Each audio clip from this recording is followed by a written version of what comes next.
तो नमस्कार दोस्तों, कैसे हैं आप सब। Welcome back to the fundamental series. आज चलो भाई जावा में शुरू से शुरू करेंगे। तो पिछली बार आपको याद है हमने क्या क्या देखा था। Primitive values, wrapping, typecasting, variable expression वगैरह देखा था। तो इतनी चीजें अगर आपको पता है, आपको ये पता है कि ऑब्जेक्ट क्या होता है, क्लास क्या होती है, अगर आप फॉलो कर रहे हैं शुरू से, तो आज ये थोड़ा हेलो वर्ल्ड के स्ट्रक्चर की बात करते हैं। ये क्या है और ये अपना इस तरीके से क्यों लिखा जाता है। तो इसके लिए मानो या ना मानो सी और सी प्लस प्लस की थोड़ी नॉलेज होना जरूरी है। वो लोग कहते हैं ना इधर यूट्यूब पे, ये 7 दिन में जावा सीखें और ये तो वो तो सब बकवास है। देखो भाई, कुछ भी अगर पढ़ाई कर रहे हो किसी चीज की, तो उसमें मेहनत करने की, पढ़ाई करने की, समय देने की जरूरत होती है। ऐसे ही 7 दिन में लोग सीख जाएंगे तो भाई हो गया काम। तो अभी अपना सी और सी प्लस प्लस में क्या होता था थोड़ा ये समझिए, फिर आपको ये जो स्ट्रक्चर इधर दिख रहा है ना, ये एकदम क्लियर हो जाएगा, समझ में आ जाएगा। बाकी फिर जो आगे की चीज़ें बात करने वाले हैं, स्टेटमेंट, स्कोप वगैरह बात करेंगे, उसके बाद अपन बात करेंगे मेथड कंस्ट्रक्टर की, उसके बाद बात करेंगे एरे की। तो उसको फिर समझने में 2 मिनट से ऊपर नहीं लगेगा। जो अभी ये बेसिक आप समझने में टाइम लगाएंगे वो वहां पे कवर हो जाएगा। तो सी या सी प्लस प्लस के प्रोग्राम होते हैं। मैं सी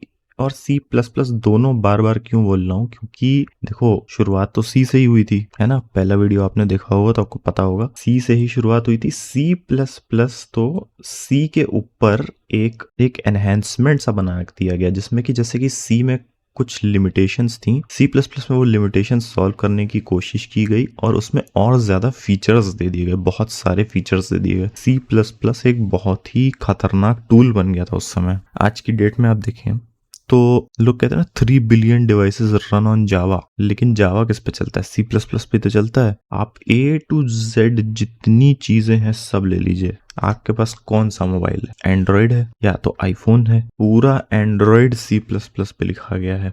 खैर 90% तो लिखा ही गया है। आज भी मैक ओएस जिस कर्नल पे चलता है, आईओएस जिस कर्नल पे चलता है, वो सी में लिखा गया है। विंडोज तो सी प्लस प्लस में ही लिखी गई है पूरी की पूरी। आप अगर कंप्यूटर पे इसको देख रहे हैं तो लिनक्स पूरा सी प्लस प्लस पे है। लिनक्स का कर्नल और उसके ऊपर जितने भी ऑपरेटिंग सिस्टम है, हो सकता है कुछ और लैंग्वेजेस कभी यूज करी जाती हूँ, लेकिन 90% दुनिया सी और सी प्लस प्लस के भरोसे चल रही है आज तक। अब आप देखिए कि रस्ट आ गया, गो और ऐसी मतलब बहुत सारी प्रोग्रामिंग लैंग्वेजेस आ रही हैं जो कि पुरानी लैंग्वेजेस में जो दिक्कतें हैं उसको ठीक करने की कोशिश कर रही हैं। लेकिन इतने बड़े स्केल पे चीजों को चलाना ये सिर्फ सी प्लस प्लस की वजह से पॉसिबल है। आप यूट्यूब पे जो वीडियो देख रहे हैं तो एक ओपन सोर्स लाइब्रेरी होती है FFmpeg, ये नाम सुना होगा आपने। इस लाइब्रेरी के बिना पूरी दुनिया में कहीं पर भी कोई भी वीडियो नहीं चलता है। कहीं पे भी आपको ये .mp4 फाइल दिखे ना, समझ लीजिए ये इस लाइब्रेरी का इस्तेमाल हो रहा है चलाने के लिए और ये सी प्लस प्लस में लिखी गई है। अच्छा, तो ऐसा क्यों है और अभी मैं इसकी बात क्यों कर रहा हूँ, इसका जावा से क्या लेना देना है, अभी देखते हैं। तो सी और सी प्लस प्लस का जो कोड होता है, कभी आपने पढ़ा हो या ध्यान दिया हो तो उसमें एक फंक्शन होता है मेन, इंट मेन होता है वो। जैसे जावा में हम वॉइड मेन लिखते हैं ना, यहाँ पे इंट मेन होता है। तो ये तो आपका इंट मेन हो गया। इसके साथ साथ सी प्लस प्लस या फिर सी में बहुत सारी और भी क्लासेस होती हैं, फंक्शंस होते हैं। सी है तो क्लासेस नहीं होंगी, बाकी सब चीजें होंगी, स्ट्रक्चर्स होंगे, कुछ ना कुछ होगा। तो बहुत सारे फंक्शंस और क्लासेस होती हैं, इवेंचुअली जाके सब मेन से जुड़ी होती है। मतलब सबसे पहले तो मेन ही कॉल होता है ना। तो अब आप एक ऑपरेटिंग सिस्टम के लेवल पे समझिए। जैसे कि आप यूजर हैं, मैंने ये माइक्रोसॉफ्ट व्हाइट बोर्ड चला दिया है ना, तो अभी क्या होगा कि माइक्रोसॉफ्ट व्हाइट बोर्ड का .exe होगा, वो चलेगा। वो जाके अपना ये मान लो हार्ड डिस्क है, तो हार्ड डिस्क से रैम में लोड होगा। रैम में जैसे ही लोड होगा तो ये तो एग्जीक्यूटेबल है, तो 1s and 0s में होगा। बट जो इसका सी प्लस प्लस कोड होगा उसमें कहीं पे इंट मेन लिखा होगा। तो भाई प्रोसेसर सर्च करेगा कि भाई वो मेन कहाँ पे फंक्शन, मुझे वहां से चलाना शुरू करना है। इसको बोलते हैं procedure entry point. C was procedural, procedure में शुरुआत करनी होती थी, प्रोसीजर एंट्री पॉइंट मेन। ठीक है, तो ये पूरा प्रोग्राम चलाएगा। चलाने के बाद जब प्रोग्राम खत्म हो जाएगा तो ये मेन इसको एक कोड देगा, इंटीजर कोड देगा। और हर ऑपरेटिंग सिस्टम, हर प्रोग्राम के लिए सब कोड्स का अलग मतलब होता है। लेकिन अगर 0 आया है, 0 का सेम मतलब होता है सब जगह, मतलब कि प्रोग्राम सही से चल गया, कोई दिक्कत नहीं आई। बाकी 1 है, 2 है, -3,25,08,853 है, कुछ भी, उसका कुछ ना कुछ मतलब होता होगा आपके ऑपरेटिंग सिस्टम के लिए। ऑपरेटिंग सिस्टम ने ही तो ये प्रोग्राम कॉल किया है, एग्जीक्यूटेबल लोड गया है मेन में, रैम में, लेकिन 0 का यूनिवर्सल मतलब है कि भाई प्रोग्राम सही से चल गया। ठीक है, ये कहानी थी सी और सी प्लस प्लस के मेन की। अब इससे हमारे जावा वाले मेन का क्या कनेक्शन है? तो ये जो जावा का ये जो कोड है, इसे ऑपरेटिंग सिस्टम नहीं कॉल करता है। ये कैसे कॉल होता है ये देखते हैं। तो जो सी प्लस प्लस का कोड होता है, ये कंपाइल होके एक एग्जीक्यूटेबल बन जाता है। इसमें 1s and 0s होते हैं। ये डायरेक्टली प्रोसेसर समझ सकता है, सीपीयू। तो ऑपरेटिंग सिस्टम क्या करता है, इसे रैम में लोड करके चलाने लगता है। सीपीयू से बोलता है भाई चला दो। But since you have a Java program, ये कन्वर्ट होता है डॉट क्लास में, बाइट कोड में। अब ये तो सीपीयू नहीं समझ सकता। तो हम जो ये लिखते हैं ना जावा, उसके बाद ए, याद है जावा ए डॉट जावा मतलब कंपाइलेशन, उसका जावा ए लिखा था ना हमने। अब इसको ध्यान से समझना है क्या करता है। ये कमांड काफी सारे काम करता है, एक एक देख करके देखते हैं क्या करता है। तो पहला काम ये करेगा कि ये एक्चुअली होता तो एग्जीक्यूटेबल है, तो ओएस क्या करेगा, सबसे पहले ये जो प्रोग्राम है जावा प्रोग्राम, इसको लोड करेगा मेमोरी में। ठीक है, तो सबसे पहले ओएस, यार इसे लिख देता हूं मैं, OS loads java.exe in memory with argument of class name. ठीक है, तो पहला काम हुआ कि ओएस ने ये प्रोग्राम लोड कर दिया मेमोरी में और सीपीयू पे चलाना शुरू कर दिया with the argument of this class name. So Java exe डस, ये अब ढूंढेगा कि मुझे कौन सा जेवीएम चाहिए। ये देखेगा भाई सीपीयू कौन सा है मेरे पास, आई हैव, जैसे मेरे पास इंटेल का i5 है, वो देखेगा ये कौन से आर्किटेक्चर पे बेस्ड है। सपोजिडली x86 पे या फिर x64 किसी पे बेस्ड था ये, तो वो आर्किटेक्चर का स्ट्रिंग उठाएगा। ठीक है, ये उठा लिया। दूसरी चीज क्या देखेगा, अभी मैं कहाँ पे हूँ, मतलब ऑपरेटिंग सिस्टम, मैं किस ऑपरेटिंग सिस्टम में हूँ।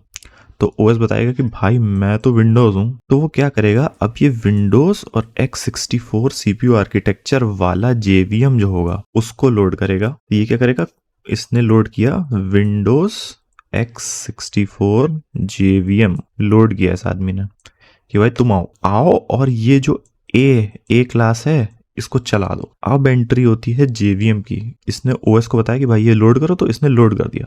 ठीक है, तीसरा काम अब क्या होगा, जेवीएम आएगा भाई, ऐसे चश्मा लगा के बिल्कुल ऐसे टोपी हुई पहन के, एकदम हुडी पहन के जेवीएम आता है। जेवीएम कहता है क्या चलाना है भाई। तो भाई जेवीएम को पता चलता है कि यार ये जो ए क्लास है इसे चलाना है।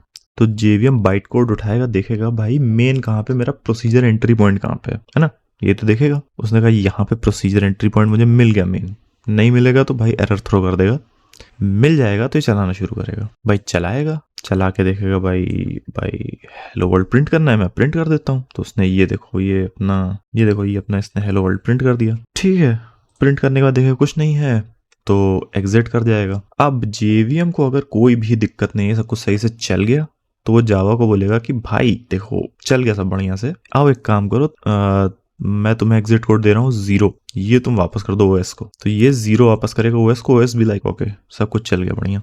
ठीक है, कोई दिक्कत नहीं। यहाँ मैंने स्टेप्स लिखे नहीं है, बट आप इंटरप्रेट कर लेना क्या लिखा मैंने। अब यही चीज अगर मैं C++ के प्रोग्राम के लिए करता तो क्या होता, इतना लंबा काम करने की जरूरत नहीं है। C++ के लिए मैं क्या करता, एग्जीक्यूटेबल जनरेट होता, जैसे कोई भी हो, abcd.exe होता, ओएस इसको लोड करता अपना मेमोरी में, सीपीयू पे ये प्रोग्राम चलता, ये ओएस को, ये जो अपना हमने देखा था ना इंट मेन, तो ये वाला कोड ओएस के पास जाता, ओएस देखता अच्छा 0 है, सब कुछ चल गया बढ़िया, सही है भाई।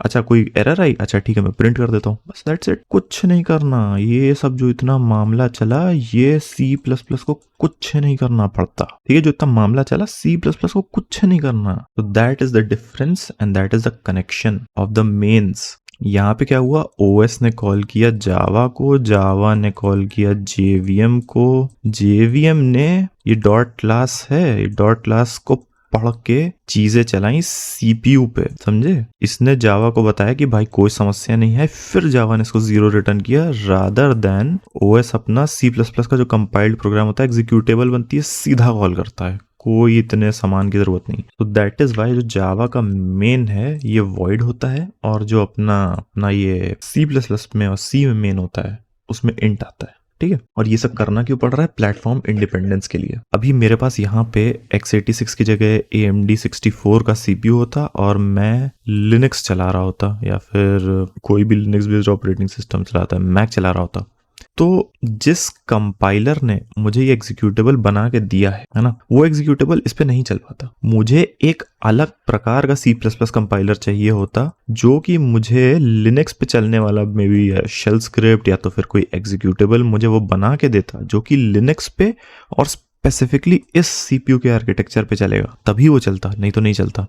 जावा में ऐसी कोई समस्या नहीं है। जावा इसीलिए बनाई ही गई थी कि यार मुझे ये सारा काम ना करना पड़े। जावा में कोड मैंने लिखा, वो डॉट क्लास में कन्वर्ट हुआ। अब जेडीके खुद ही, जावा ये खुद ही ढूंढ लेगा कि मुझे कौन सा जेवीएम चाहिए, कैसे कोड चलाना है। यूजर को इतना लोड लेने की जरूरत नहीं है। तो दैट वाज द स्टोरी कि भाई यहाँ पे वॉइड मेन क्यों लिखते हैं। And JVM also needs a procedure entry point, इसलिए स्टैटिक इसको रखते हैं। मतलब कि ये क्लास से रिलेटेड वेरिएबल है, ये ऑब्जेक्ट से रिलेटेड नहीं। मतलब कि मुझे इस क्लास का ऑब्जेक्ट बनाने की जरूरत नहीं है इस फंक्शन को चलाने के लिए, ये ऐसे भी चल जाएगा। इसकी जरूरत क्यों होती है इसकी बात कभी बाद में करेंगे। अभी फिलहाल आप इतना समझिए कि इतना लिखना जरूरी है, प्रोग्राम चलना यहां से शुरू होगा मेन, ठीक है। बाकी तो लैंग्वेज का सिंटैक्स है, बाकी तो लैंग्वेज का सिंटैक्स सीखने में टाइम नहीं लगेगा। पिछली बार हमने क्या देखा था, अभी नंबर देखा था। पिछली बार हमने प्रिमिटिव वैल्यूज, वेरिएबल, एक्सप्रेशन, ये सब देखा था। तो चलो भाई, आज का होमवर्क आपका है write a program to add two numbers. मजाक नहीं कर रहा हूँ, करना। अगर बिल्कुल नहीं आती जावा तो जरूर करना। int a is equals to 1, int b is equals to 2, int c is equals to a plus b, और यहाँ पे प्रिंट कर देना कुछ ऐसे, ठीक है। 1 + 2 = 3। और अब रिलेट करना कि भाई क्या हुआ। पिछली बार बताया था ना कि वेरिएबल बनता है, रैम में एक लोकेशन बनती है जहाँ पे ये 1 वैल्यू स्टोर होती है, एक टेबल बनता है जहाँ पे कि हमें पता रहता है कि अगर a वेरिएबल आया तो इस मेमोरी लोकेशन पे जाना है, मेमोरी लोकेशन पे जाके जो वैल्यू उठा लेनी है। फिर b अगर आया है तो इस मेमोरी लोकेशन पे जाना, b पे जो वैल्यू है 2 उसको उठा लेना है, इन दोनों को ऐड करके तीसरी मेमोरी लोकेशन है c किस मेमोरी लोकेशन पे मैप्ड है, वहां जाके 3 रख देना है।